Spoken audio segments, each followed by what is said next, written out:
नमस्ते, खुदा की महिमा हो। Good morning. मैं आपका दोस्त, आपका होस्ट, आप सभी को स्वागत करता हूँ। दिन का शुरुआत खुदा के वचन के साथ justification by faith and evangelistic media ministry प्रस्तुत करता है दैनिक वचन बचना और बचाना में। आज बुधवार 18 मई 2022। आज बहुत सारे लोगों का जन्मदिन भी हो सकता है।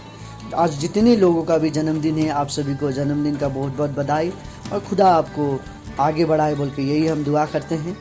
और आज का जो विषय हमने लिया है, प्रभु की उपस्थिति में वचन लिया गया है भजन संहिता 73 का 21 से लेकर 28 पद। हम आधा आधा करके देखेंगे। आज हम पढ़ेंगे 21 से लेकर 24 तक। मेरा मन तो कड़वा हो गया था, मेरा अंतःकरण छिड़ गया था। मैं तो पशु सीखा था और समझता ना था। मैं तेरे संग रहकर भी पशु बन गया था, तो भी मैं निरंतर तेरे संग ही था। तूने मेरे दाहिने हाथ को पकड़ रखा। तू सम्मति देता हुआ मेरी अगुवाई करेगा और तब मेरी महिमा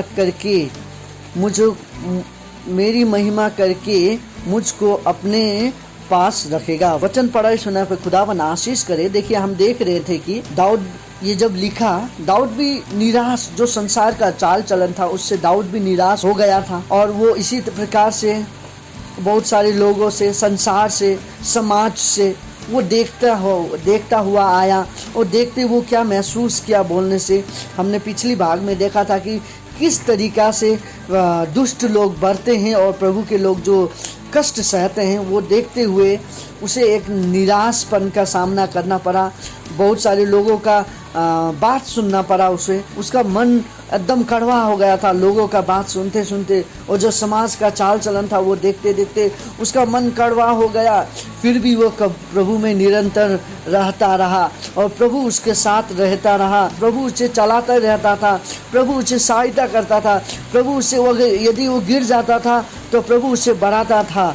उसी तरीक़ा से वो कहता था कि मैं तो पशु जैसा बन गया था, मैं तो पशु जैसा हूँ। तेरे साथ रहते हुए भी, प्रभु का महिमा करते हुए, प्रभु का साथ रहते हुए भी वो पशु जैसा बन गया था बोल के कहता है। उसका मन जो है कड़वा होने के साथ साथ उसका आत्मा था वो एकलापन के साथ साथ अपने आप को एकदम निर्दोष, अपने आप को कमजोर महसूस करने लगा। जब वो प्रार्थना में जाता था तब प्रभु उसे सहायता करता था, प्रभु उसे चलाता था, प्रभु उसे उठाता था। उसे भी महसूस होने लगा संसार का यदि चाल चलन पे वो चले तो वो भी कहीं ना कहीं खुदा से दूर हो सकता है।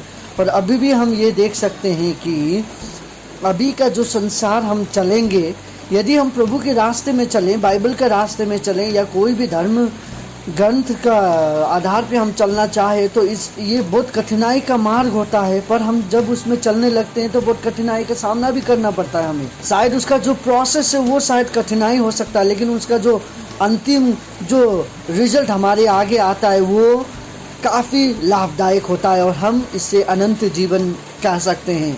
सो इसी तरीक़ा से आगे इस तरीक़ा से लिखा गया 25 से 28।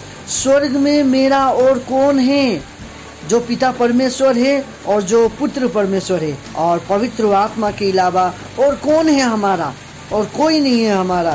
तेरे संग रहते हुए मैं पृथ्वी में और कुछ नहीं चाहता।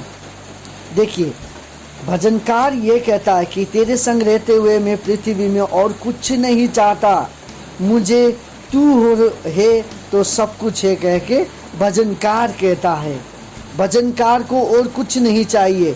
दुनिया का जितना रीति रिवाज है, धन संपत्ति, उसे कुछ नहीं चाहिए यदि वो खुदा के साथ है तो। इसी प्रकार से मेरा हृदय और मन दोनों हार गया है, परंतु परमेश्वर सर्वदा के लिए मेरा भाग और मेरा हृदय की चट्टान बना है। अब ये जो वचन कहता है, ये वचन कहता है कि मेरा मन और हृदय दोनों हार गया था।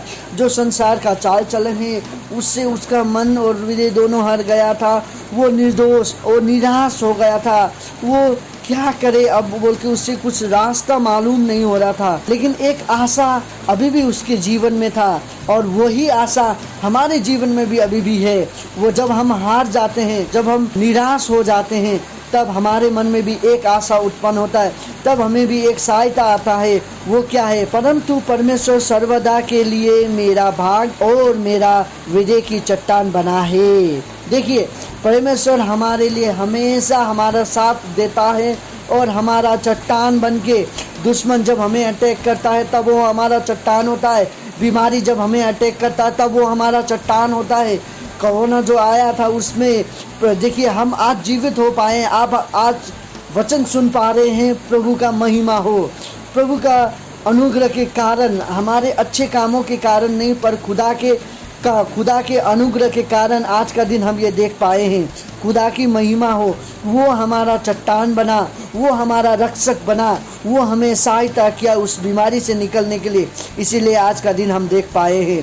परंतु यदि हम खुदा के साथ नहीं रहते तो क्या होता? देखिए, हम देखते हैं 27 पद में, जो तुझसे दूर रहता है वो नष्ट होंगे, जो कोई तेरे विरोध विचार करता है उसका तू विनाश करता है।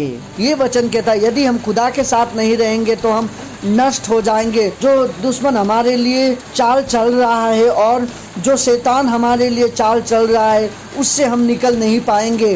खुदा के साथ हम नहीं रहेंगे, खुदा के वचनों पे हम नहीं रहेंगे तो हम दुष्ट के हाथ में पड़ जाएंगे और उसके बाद हम नष्ट हो जाएंगे।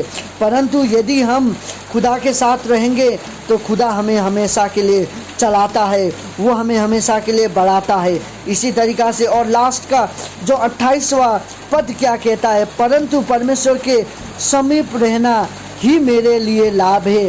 परमेश्वर का भजनकार यहाँ पे कहता है कि परमेश्वर का संगति में रहना ही मेरे लिए लाभ है। वो कहता है, मैंने प्रभु यहोवा को अपना शरण स्थान माना है, जिससे मैं तेरे सब कामों का वर्णन करूँगा। देखिए, उसने परम पिता को अपना सब कुछ माना है, उसने अपना जीवन उसके ऊपर सौंप दिया और इसी तरीक़ा से वो यही कहता है कि वो सब कुछ खुदावन को देता है। जब वो खुदावन को देता है तो उसका भलाई होता है। परमेश्वर से नज़दीकी बढ़ाना उसके लिए संसार का हर एक चीज़ से लाभ है।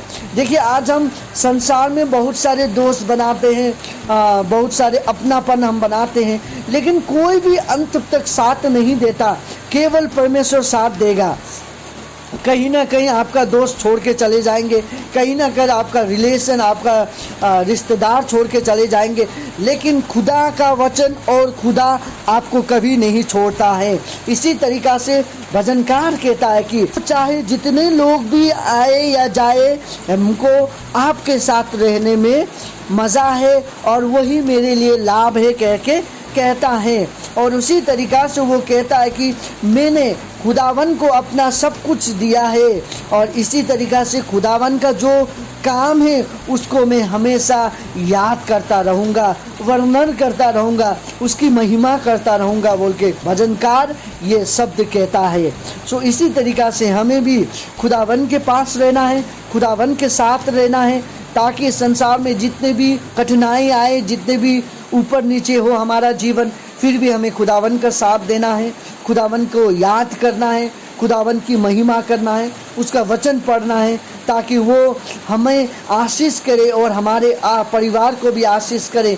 इसी तरीक़ा से यदि हम बढ़ते जाएं तो खुदावन की महिमा होगा, आपका परिवार भी उन्नति का ओर बढ़ते रहेगा। खुदावन आपको आशीष करे, आपके परिवार को आशीष करे। आज का दिन आपका शुभ हो। धन्यवाद।